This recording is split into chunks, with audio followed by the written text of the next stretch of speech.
मत कराओ इलेक्शन, लेकिन आप गलत कर अभी मार देंगे, नॉमिनेशन के बाद मारोगे जीत के आएंगे। नॉमिनेशन होने दो, विड्रॉल होने दो, उसके बाद मारेंगे तो उम्मीदवार कम हो गए ना। अगर मुझे आज मार देंगे फिर एक आध खड़ा होगा तो किसको किसको गोली मारोगे तुम?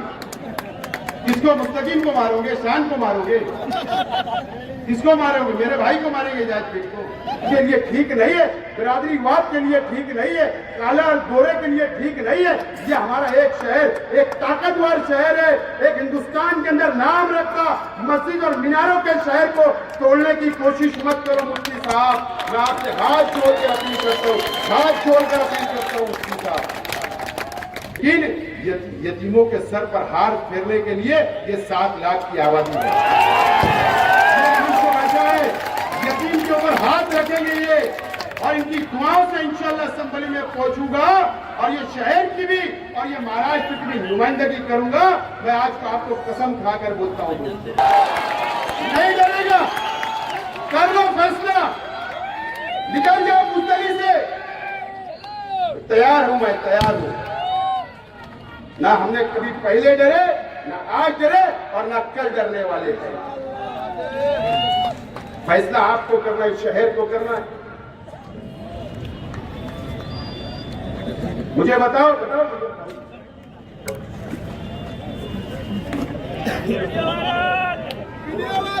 मुफ्ती साहब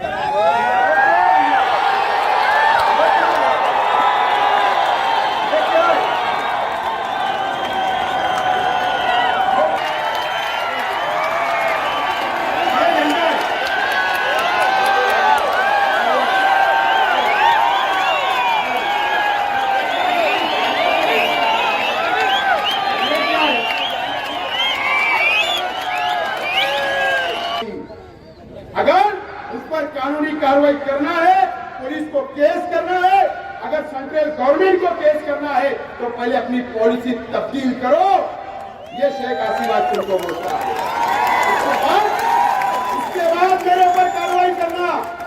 लेकिन क्या हुआ मुझे बताओ, वो वीडियो लास्ट में सुन के जाना, क्या हुआ ये शहर के अंदर, क्या हुआ मुझे बताओ। मेरा आपसे सवाल है नौजवानों, हम दुआएं करते अल्लाह से, अल्लाह ताला फिलिस्तीनियों की मदद करे, मस्जिद अक्सा के लिए दुआएं करते, वहां के मासूम बच्चों के लिए दुआएं करते, और हमारी हुकूमत से हम बोलते हैं कि फिलिस्तीन के साथ खड़े रहो, वहां के मासूमों के साथ खड़े रहो, और इजराइल की हम मजम्मत करते हैं। एक नौजवान ने सर्वे नंबर 57 के उसने ईदगाह के ऊपर झंडा लहरा दिया। झंडा लगाया था कि नहीं फिलिस्तीन का? कोई कानूनी कार्रवाई हो, जेल गया, लेकिन उसके फौरन बाद यहां मीडिया वाले हैं,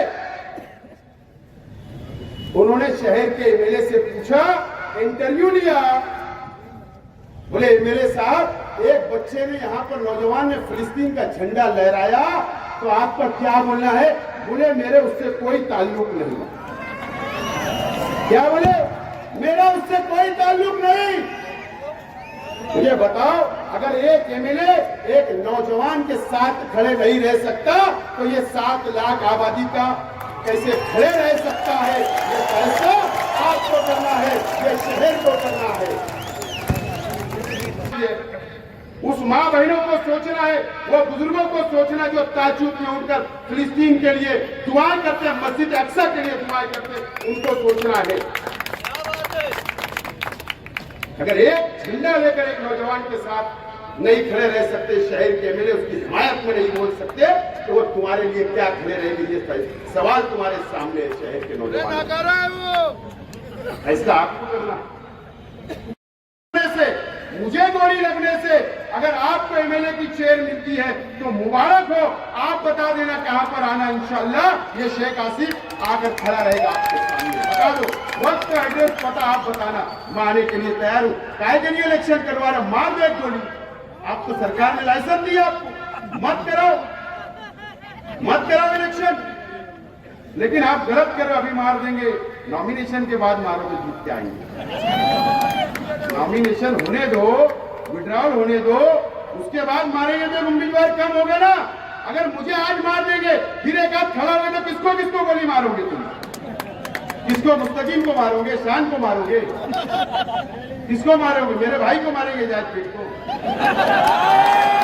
किसको किसको मारोगे? नॉमिनेशन हो जाने दो, उसके बाद मार देना।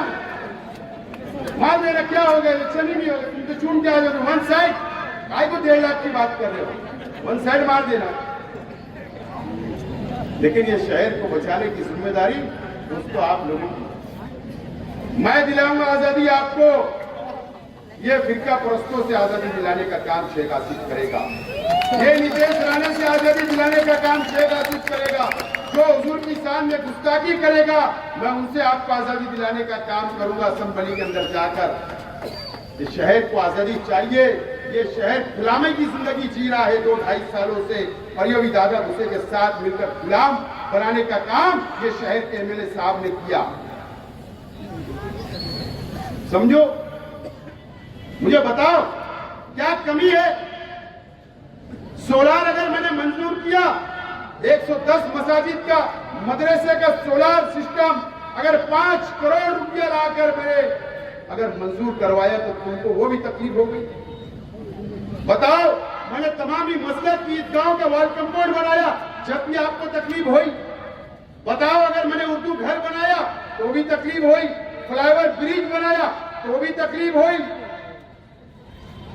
हज कमेटी बनी उस वक्त भी तकलीफ हुई?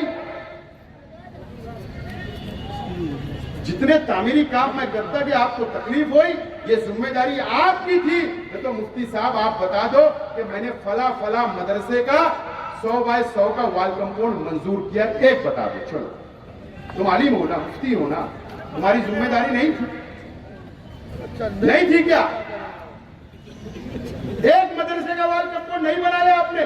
संडास बाथरूम तक एमएलए फंड से नहीं बनाया, वहां पर मदरसे के बच्चों को सहूलत नहीं दी, और आप बात करते हो? एक बताइए आपने कहां काम किया? हमको पता है, और कहां नहीं किया, और कहां पर डुप्लीकेट बिल निकला।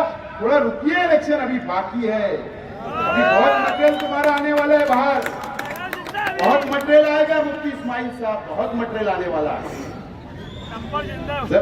जिम्मेदारी थी कि नहीं मदरसे का वॉल कंपाउंड करना, संडास बाथरूम बनाना, उलमा को सहूलत देना, उलमा के लिए कुछ स्कीम लाना, मदरसे के बच्चों के लिए किताबें देना, कम से कम अरबी तुम लाइब्रेरी बना सकते थे उनके लिए। मैंने किताबें दी थी, आप मदरसे के बच्चों को लाइब्रेरी बनाते, शेख आसिफ तुम्हारा इस्तेकबाल तो करता। उलमाओं से मैं बोलता हूँ, सोचिए आप कि आपके मदरसे के बच्चों को उन्होंने उर्दू अरबी लाइब्रेरी बनाकर दी क्या? किताबें दी क्या? दीनी किताबें दी क्या? कि बड़ी लाइब्रेरी उन्होंने शहर में बनाई क्या? कि उलमाओं की वहां बुक्स रखी है, किताबें रखी है, कि हमारे बच्चे इस्लाम की कुर्बानियां याद करेंगे, पढ़ेंगे। एक लाइब्रेरी बताओ, लेकिन आपने वो भी नहीं किया। सिर्फ झूठ झूठ झूठ की सियासत आपने 5 साल की, और अभी तक आप करते आ रहे थे। ठीक है, मेरे वालिद गरीब थे, हमारा खानदान गरीब था, फटी कमीज पर आए, मेहनत की, मजदूरी की, आगे बढ़े।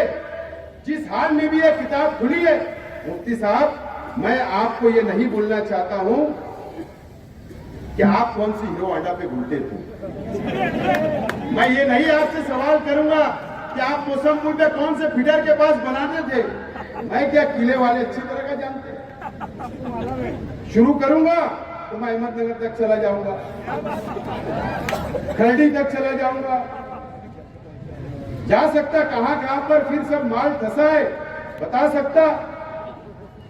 अब तुम्हारे तो असर रसूख है, मेरे ऊपर ईडी की कार्रवाई करा लो, मेरे ऊपर सीबीआई की करा लो, मेरे ऊपर एनआईए की करा लो, तैयार हो। जेल जाने कौन डरा मुफ्ती साहब?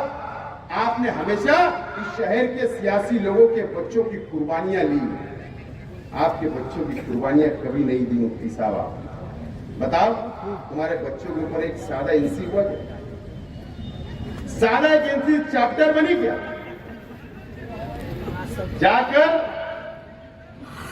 मांडीवाल के बराबर तुम धरने पे बैठते, शेख आसिफ को अटक करो, इसको अटक करो, उसको अटक करो, इसके बच्चों को करो, इसको बच्चे पे करो, ये बराबर करते, लेकिन अपने बच्चों के ऊपर एक सादी एनसीबी नहीं बनने देते।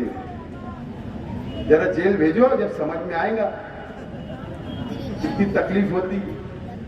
लेकिन अल्लाह का करम है, शेख रशीद साहब ने हमको सिखा के गए कि अंदर क्या रहना, बाहर क्या रहना, कोई टेंशन नहीं ली, सब सीखे हमें। तुम डराओ मत कि बोले खुशखबरी मिलने वाली है किले के मीटिंग में, 2 लोग इनके घर के जाएंगे। अरे 8 दिन हो गए, मैं समझा 2 दिन में पुलिस आएगी, 3 दिन में, 4 दिन में, 5 दिन, 6 दिन, 7 दिन, अरे आज 8वां दिन हो गया, पुलिस ही नहीं आई। कब भेज रहे, मैं भी इंतजार कर रहा हूं किसको तुम जेल में डालना चाहते। दोस्तों, मैं जब से प्रचार शुरू किया 2 महीने से प्रचार शुरू किया, मैं एक बात बोलूं, मास्टर स्ट्रोक बोल रहा हूं कि नहीं? मास्टर स्ट्रोक की बात बोल रहा हूं। मेरे साथी लोग से भी मैं माफी चाहता हूं, मैं इनको भी नहीं बता रहा, मुझे भी परेशान है बहुत, लेकिन ज्यादा इंतजार नहीं कराऊंगा, ज्यादा इंतजार नहीं कराऊंगा। और मास्टर स्ट्रोक की फिर मास्टर स्ट्रोक बताऊंगा, और इसी तरीके से मंच भी होगा उसी दिन, मीडिया भी होगी, मराठी मीडिया को भी बुलाऊंगा, शहर को आपको भी दावत दूंगा। सबके सामने मास्टर स्ट्रोक जब मारूंगा तो इंशाअल्लाह ये शहर और मेरे मुखालिफ भी जवा लेंगे।